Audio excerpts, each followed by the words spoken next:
샬롬 할렐루야. 창세기 29장 7절에서 20절이요.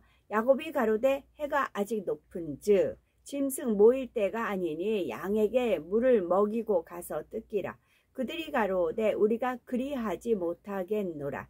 때가 다 모이고 목자들이 우물 아구에서 돌을 옮겨야 우리가 양에게 물을 먹이느니라. 야곱이 그들과 말하는 중에 라헬이 그 아비의 양과 함께 오니 그가 그의 양들을 치미었더라. 야곱이 그 외삼촌 라반의 딸 라헬과 그 외삼촌의 양을 보고 나아가서 우물 아구에서 돌을 옮기고 외삼촌 라반의 양떼에게 물을 먹이고 그가 라헬에게 입맞추고 소리내어 울며 그에게 자기가 그의 아비의 생질이요 리브가의 아들됨을 고하였더니 라헬이 달려가서 그 아비에게 고하매 라반이 그 생질 야곱의 소식을 듣고 달려와서 그를 영접하여 안고 입맞추고 자기 집으로 인도하여 드리니 야곱이 자기의 모든 일을 라반에게 고하매 라반이 가로되 너는 참으로 나의 골욕이로다 하였더라. 야곱이 한 달을 그와 함께 거하더니 라반이 야곱에게 이르되 네가 비록 나의 생질이나 어찌 공으로 내 일만 하겠느냐 무엇이 네 보수이겠느냐 내게 고하라. 라반이 두 딸이 있으니 형의 이름은 레하요 아우의 이름은 라헬이라. 레아는 알력이 부족하고 라헬은 곱고 아름다우니 야곱이 라헬을 연애함으로 대답하되 내가 외삼촌의 작은 딸 라헬을 위하여 외삼촌에게 7년을 봉사하리이다. 라반이 가로되 그를 네게 주는 것이 타인에게 주는 것보다 나으니 나와 함께 있으라. 야곱이 라헬을 위하여 7년 동안 라반을 봉사하였으나 그를 연애하는 까닭에 7년을 수일같이 여겼더라. 야곱이 도착한 동방 사람의 땅에서는 양떼를 치는 목자들 사이에 만들어 놓은 규약이 있었습니다. 양떼에게 물을 먹일 때 개별적으로 와서 아무 때나 먹이는 것이 아니라 근방에 있는 모든 양떼가 모였을 때 함께 우물을 개방하여 물을 먹이는 것입니다. 그래서 양떼에게 물을 먹일 때를 제외하고는 우물 아구를 큰 돌로 덮어 놓았습니다. 당시 유목인들에게는 양떼에게 먹이는 물이 너무나 중요하기 때문에 물의 오염이나 무분별한 낭비 또한 물 확보를 위해 목자들 사이에서 일어날 수 있는 사사로운 시비가 없도록 하기 위함이었지요. 이러한 상황에서 야곱이 해가 아직 높은즉 짐승 모일 때가 아니니 양에게 물을 먹이고 가서 뜯기라고 말하자 목자들은 우리가 그리하지 못하겠노라. 때가 다 모이고 목자들이 우물 아구에서 돌을 옮겨야 우리가 양에게 물을 먹이느니라 라고 답변을 합니다. 야곱이 다른 지방에서 왔기 때문에 현지 상황을 잘 몰랐을 수도 있지만 그곳의 목자들에게 명령하는 듯한 말투로 대하는 것은 근본적으로 야곱의 마음에 있습니다. 그들과 안면에 있는 사이도 아니고 더욱이 그들에게 명령을 할 수 있는 위치에 있지도 않습니다. 물론 야곱이 이처럼 말하게 된 데에는 그의 성실하고 책임감 있는 성격탁도 있었습니다. 자신은 한시라도 시간을 아껴서 양떼에게 더 많은 풀을 뜯김으로 맡겨진 양들을 살찌울 것 같은데 그곳에 모인 목자들은 자신의 마음과 같지 않다고 느낀 것이지요. 아직 해가 높이 떠 있으니 얼마든지 양떼에게 풀을 뜯게 할 시간이 있음에도 불구하고 미리 우물가에 와서 다른 양떼들이 오기를 기다리고 있는 모습을 보니 이해가 되지 않았습니다.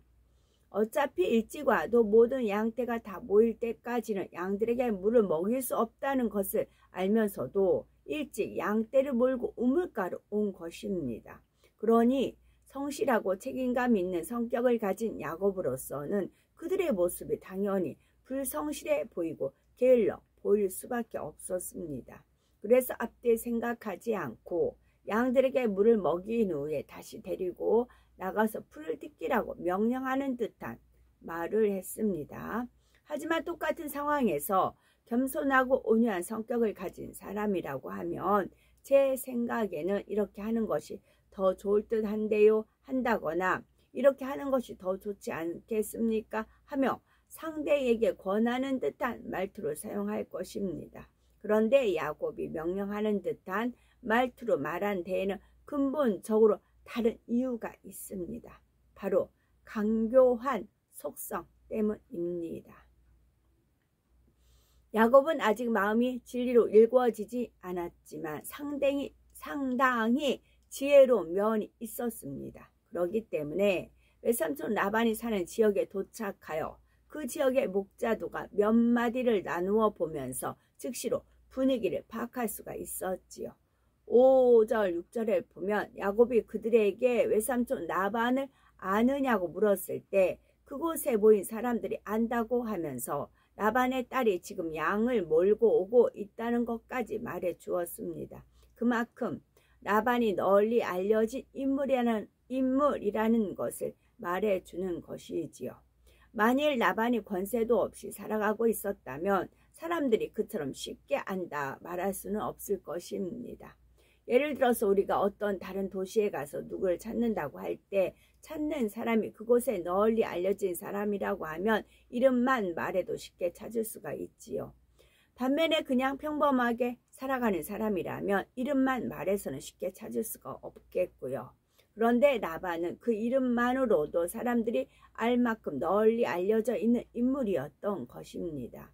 이러한 상황을 보면서 나름대로 지혜를 가지고 있었던 야곱은 짧은 시간에 삼촌 라반의 입지를 파악한 것이지요. 외삼촌 라반이 이곳에 꽤 알려져 있는 유력한 인물이구나 라는 것을 파악하였던 것입니다.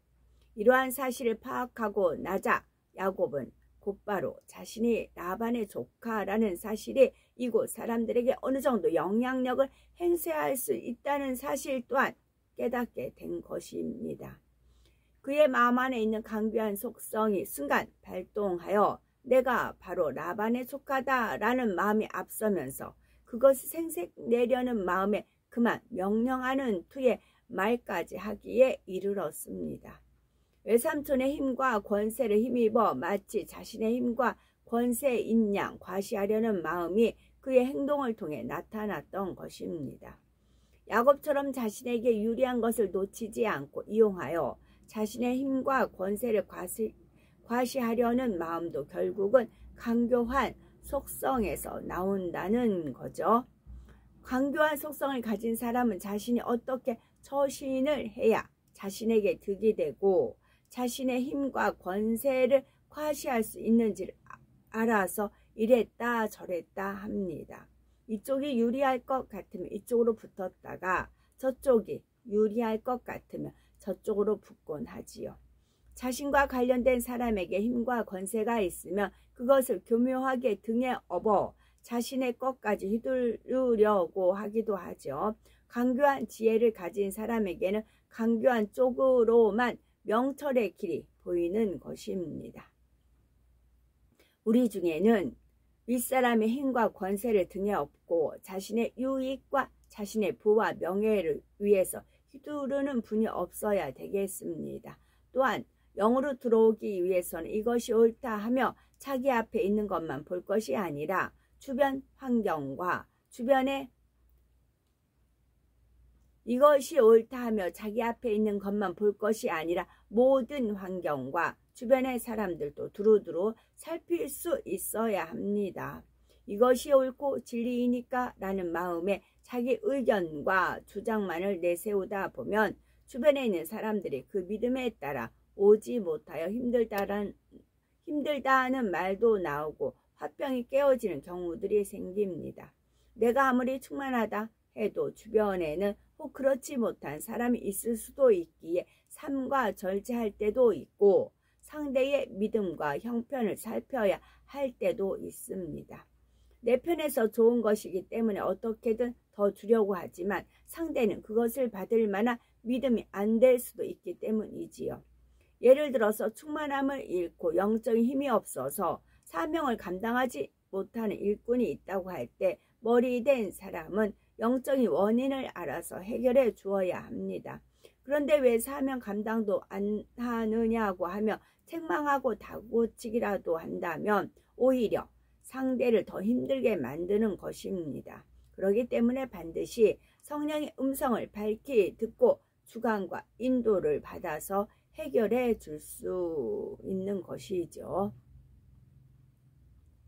다음으로 또 한 가지 생각해 보아야 할 것은 주의 교양에 관한 분야입니다. 주님이시라면 이런 상황에서 과연 이런 말과 행동을 하셨을까 하는 것이지요. 만약 주님께서 오늘 본문의 야곱과 같은 상황이라면 그들에게 명령하는 듯한 태도이셨겠습니까? 어린 소자라도 섬기시며 다투지도 아니하시고 들레지도 아니하시며 아무도 길에서 그 소리를 듣지 못하셨던 주님의 말씨와 행동이 어떠하셨을까요? 남에게 보이기 위해 형식에 얽매인 세상의 교양이 아니라 주님의 마음에서 우러나오는 주의 교양을 갖춘다면 말 하나 행동 하나에서도 그리스도의 빛이 발하여지고 향기를 풍길 것입니다. 저 같은 경우도 어떤 상황이 이제 부딪히면은 주님 너 같으면 어떻게 하겠느냐라고 이제 물어보세요. 그래서 저 같으면 이렇게 하겠습니다. 네, 그랬어요. 근데 그 상황이 딱 갔습니다. 근데 전혀 생각 밖의 일이 벌어졌어요. 주님과 대화가 됐어요. 지금 현재 이런 일이 일어났다. 너 같으면 어떻게 할 것이냐? 저 같으면 이렇게 하겠습니다. 하면 이제 주님은 답 안 하세요. 옳다, 틀리다라고 안 하세요. 그리고 이제 접수만 하시고 나서 상황에 딱 부딪혔어요. 근데 주님과 했던 대화 내용으로 반대가 가버려요. 그런 상황이 안 만들어졌어요. 그럼 저는 당황을 하죠. 당황을 합니다. 딱 일단 당황을 했어요. 그러면 이제 주님과 했던 대화 내용하고 반대의 상황으로 갔어요. 그러면 루시퍼라면 어떻게 하겠느냐 그런 생각이 딱 들어요. 루시퍼라면 루시퍼가 할 만한 행동이 나와요. 아, 루시퍼 뒤에서 루시퍼가 작동을 하는구나. 그 낌새가 챙겨지죠. 그래서 이제 또 그렇게 되는 경우가 있습니다.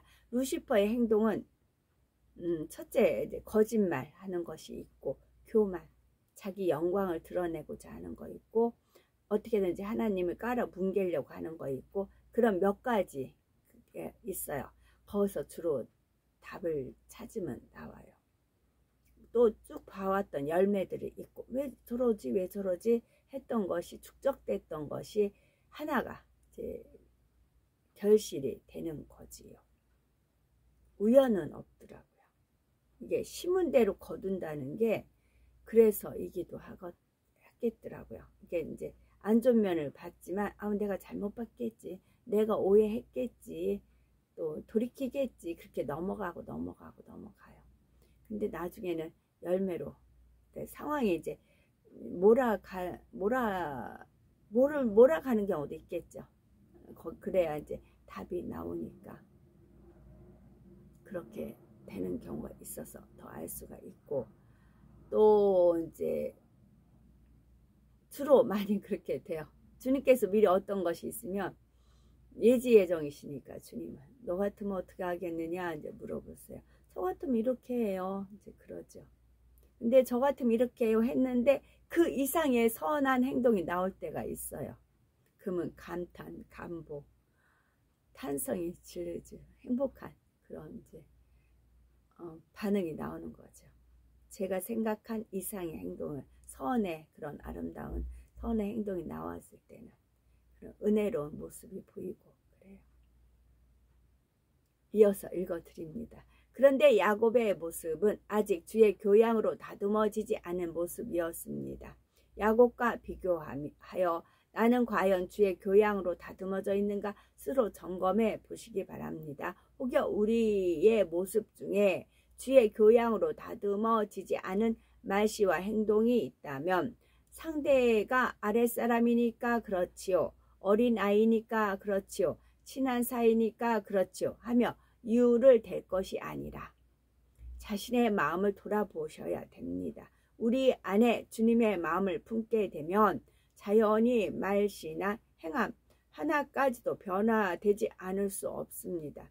우레의 아들이라 불렀던 예수님의 아들 요한이 훗날 사랑의 사도가 되었던 것처럼 말이죠. 10절에 야곱이 그 외삼촌 라반의 딸 라헬과 그 외삼촌의 양을 보고 나아가서 우물 아구에서 돌을 옮기고 외삼촌 라반의 양떼에게 물을 먹이고 말씀합니다. 여기서도 야곱의 강교한 속성이 육의 지혜로 나오고 있지요. 야곱은 목자들을 통해 양떼들에게 물을 먹이는 방법을 들었습니다. 그런데도 외삼촌 라반의 딸 라헬이 양떼를 몰고 우물로 오는 것을 보자 우물 아구에서 돌을 옮겨 그의 양떼들이 물을 먹게 합니다. 그리고는 11, 12절에 라헬에게 입맞추고 소리내어 울며 자신이 라헬의 아비의 생질이요 리브가의 아들임을 고합니다. 라헬을 보자마자 내가 당신의 아버지 라반의 생질이다 하고 먼저 자신의 신분을 밝힐 수도 있었지만 야곱은 그렇게 하지를 않았습니다. 먼저 선심을 베풀어 라헬의 환심을 산 후에 자신의 목적을 말합니다. 소리내어 울며 자신이 이곳에 왜 와야 했으며 지금 얼마나 처량한 처지인가를 말하면서 라헬로부터 동정심을 이끌어내고 있습니다. 물론 야곱이 눈물을 흘린 데에는 그 순간 감정이 복받쳐서 그랬던 것도 있지요. 막상 외삼촌 집에 도착했다고 생각하니 안도의 마음이 들면서 그동안 고생했던 것에 대한 생각이 밀려오며 감정이 복받쳐 올라왔던 것입니다. 하지만 야곱의 또 다른 마음에는 그 상황에서 어떻게 하는 것이 자신에게 가장 유리할 것인가를 생각했습니다. 어떻게 하는 것이 상대의 마음에 맞추어 상대로부터 환심과 동정을 얻을 수 있는지 그 방법을 생각했다는 말이죠. 야곱의 바로 이러한 강교한 속성을 깨뜨리기 위해 하나님께서는 20년의 연단을 허락하실 수밖에 없었습니다. 상대의 마음에 맞추어 어떤 일을 한다는 것은 좋습니다. 하지만 상대의 마음에 맞추는 그 의도가 중요합니다. 단순히 상대의 마음에 맞추어 상대의 유익을 구하는 마음이라면 좋지만 그것을 통해 자신이 목적한 바를 이루려는 마음이 있기도 합니다. 예를 들면 아부를 잘하는 사람을 보면 결국은 자신의 유익을 위한 것입니다.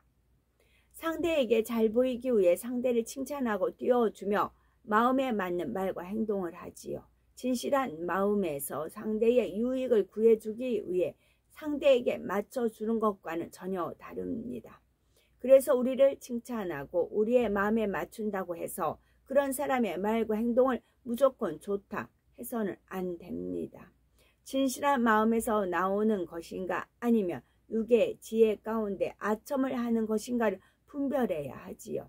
잠언 29장 5절 이웃에게 아첨하는 것은 그의 발 앞에 그물을 치는 것이니라 말씀한 대로 아첨하는 말과 행동이 우리의 발 앞에 그물이 될 수도 있습니다. 그래서 아첨하는 사람들의 말을 듣고 무슨 일을 해나가는 사람들은 큰 일을 할 수 없습니다. 처음에는 잘 되는 것 같지만 결과가 좋지 않게 나오는 것을 볼 수가 있지요.